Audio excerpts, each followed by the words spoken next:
2025 में James Gunn ने हमारे सामने एक नया सुपरमैन ला खड़ा कर दिया, लेकिन डेविड के सुपरमैन के आते ही लोग इसे हेनरी कैविल वाले सुपरमैन से कंपेयर करने लगे और हेनरी कैविल की इंटरनेट पे इतनी ज्यादा बातें होने लगी जो शायद ही मैन ऑफ स्टील आने पे भी नहीं हुई थी। लेकिन man of steel, Batman versus Superman और जस्टिस लीग में एक्ट करने के बाद वो वहीं नहीं रुकने वाले थे। हमें हेनरी कैविल की मैन ऑफ टुमारो देखने को मिलती और ब्लैक एडम वर्सेस सुपरमैन भी। तो ऐसा क्या हुआ जो हमें ये दोनों ही मूवीज देखने को नहीं मिली? लेकिन ये सब बताने से पहले मेरी एक रिक्वेस्ट है, एक्चुअली दो लाइक और सब्सक्राइब, लेकिन बिना तुम्हारा टाइम वेस्ट करे। मेरा नाम है तनिष्क और तुम देख रहे हो सिनेक्रंच। तो शुरुआत होती है मैन ऑफ स्टील की सक्सेस के बाद, जहां राइटर्स मैन ऑफ स्टील की सीक्वल यानी कि मैन ऑफ टुमारो पे काम कर रहे थे, जो हमें 2015 में देखने को मिलने वाली थी। It is very much in my desire to do a Man of Steel 2, a direct sequel to Man of Steel. Sure.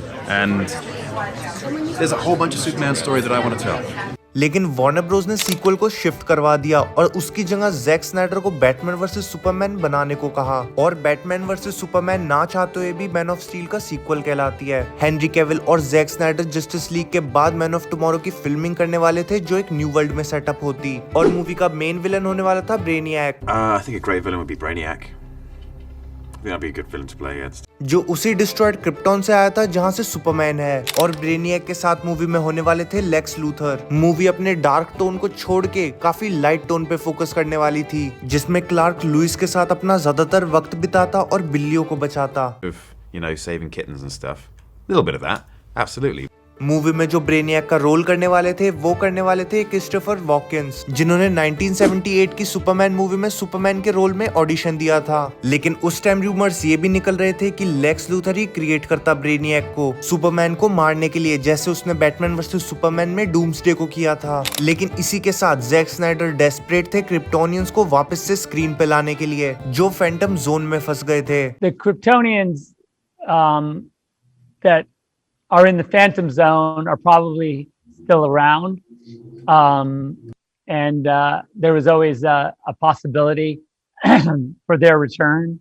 Movie की स्क्रिप्ट पे काफी लोग काम कर रहे थे, जैसे मैथ्यू वोंग, स्टीफन नाइट, लेकिन कोई भी इनमें से स्टोरी क्रैक नहीं कर पा रहा था। लेकिन जैसे ही वार्नर ब्रोस ने बैटमैन वर्सेस सुपरमैन को बनाने को बोल दिया, तभी पूरे प्लान्स को स्क्रैप करना पड़ गया। लेकिन Zack Snyder man of tomorrow बनाना चाहते थे, जिसमें हमें सुपरगर्ल भी देखने को मिलती। लेकिन Batman versus Superman down of justice critically और ऑडियंस के लिए फ्लॉप रही। इस वजह से स्टूडियोज ने मैन ऑफ स्टील के सीक्वल बनाने की सोची तक नहीं। लेकिन स्टूडियो को उम्मीद तब दिखी जब उन्होंने जेम्स गन का काम देखा और उन्हें मैन ऑफ स्टील के सीक्वल मैन ऑफ टुमारो को बनाने को कहा। लेकिन उन्होंने इसको छोड़ के सुसाइड स्क्वाड को रिबूट करना ज्यादा सही समझा। लेकिन क्या फायदा, अब भी तो मैन ऑफ टुमारो बनानी पड़ रही है। And you know what I've learned?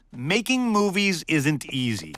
Batman versus Superman और जॉश वीडन की जस्टिस लीग के बाद वार्नर ब्रोस हेनरी कैविल से दूरी बनाने लगे, और दोनों के पर्सनल इशू की वजह से ना तो हमें शज़ैम में हेनरी कैविल का फेस देखने को मिला, और पीसमेकर में तो उन्होंने स्टंटमैन से ही सीन करवा दिया। वार्नर ब्रोस जैक स्नाइडर की मूवीज और उसकी मार्केटिंग में इतना पैसा खर्च करने लगे कि वो अब थक चुके थे, और वो चाहते थे DCEU को रिबूट करना, और ये काम करता उनके यूनिवर्स का दी फ्लैश। लेकिन कोविड आने की वजह से दी फ्लैश 2021 से शिफ्ट होकर 2023 में आ गई। लेकिन एक बंदा जरूर था जो नहीं चाहता था DCEU का कभी रिबूट हो, और वो थे Dwayne the Rock Johnson. In the DC universe is about to change.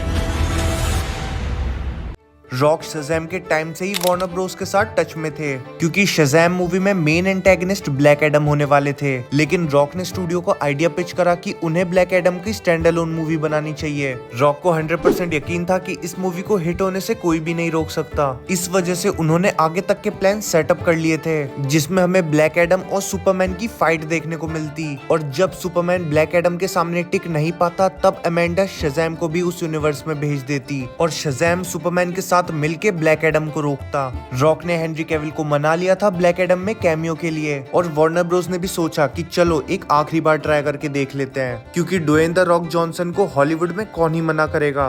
I wanted to make it official that I am back as Superman.